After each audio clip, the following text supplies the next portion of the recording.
खबर बनाओ बहुत दिखी नहीं।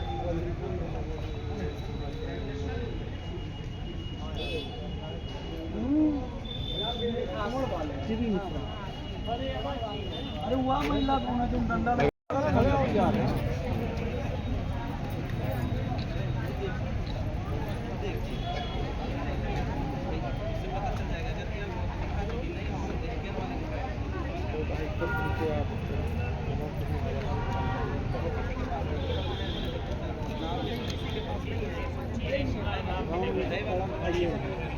समस्या लेके आए नहीं सबको यहाँ। हम शासन पैसे समस्या लेके आए कि हमारे पचने के मकान बना रहा डिंगू तालाब पर आप लोग सब जाने हो कि आक्रमण बतावा गया है कि उधर ढींग है शासन प्रशासन जाए तो उधर दिन बिजली चला दी है। अब हम लोग घर से बेघर हो गए, हम लोग कहाँ रहे कहाँ रहे ये गुहार लेके आने का। कितने लोग आए हैं यहाँ पे? 46 लोग। और कितने लोगों का घर गिरा है वहाँ पे? 46 लोगों का पूरे जितना आए हैं उनका सब गिर गया है मकान। और रहने के लिए क्या व्यवस्थाएं हैं? कोई व्यवस्था नहीं है। पानी तंबू तन के ऐसे हम लोग रह रहे हैं। कल बारिश हुई है तो वहीं पे हम लोग बच्चे लेके रात में किसी तरह से भूखे प्यासे बिताए हैं। दिन में काम करते हैं, रात में वहीं बिताते हैं।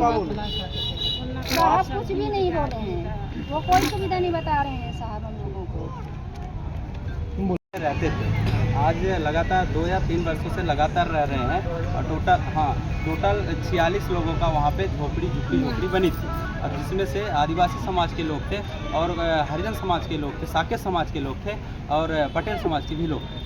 लेकिन प्रशासन द्वारा इनको नोटिस नहीं दिया गया है और इनको खाली कहीं से जानकारी मिल गई कि प्रशासन ने बोला है कि आप घर हटा लो, लेकिन इनको नोटिस नहीं, जो लीगल प्रोसेस होता है वो नहीं दिया गया। और इन लोगों का 7 थानों का बल और SDM माननीय प्रिया पाठक के द्वारा आकर और आक्रमण को हटाया गया, इनका झोपड़ी तोड़ा गया है।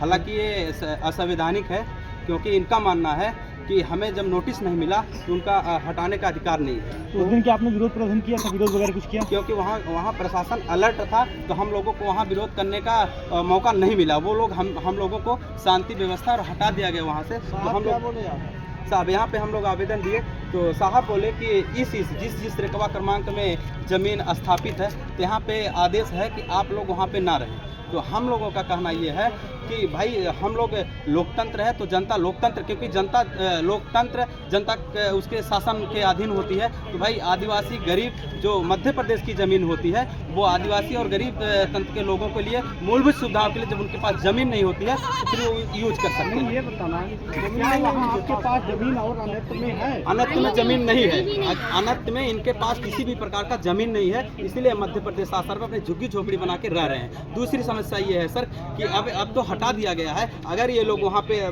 पहुँच जाते हैं, सो जाते हैं कहीं भी तो सांप काट लेता है, बिच्छू काट लेता है और अनेक प्रकार के अगर कुछ भी इनके जीवन में हो जाता है, इनकी मृत्यु हो जाती है तो फिर ये किसकी जिम्मेदारी होती है? लोकतंत्र में हमें तो शासन प्रशासन की सारी लोगों की जिम्मेदारी है।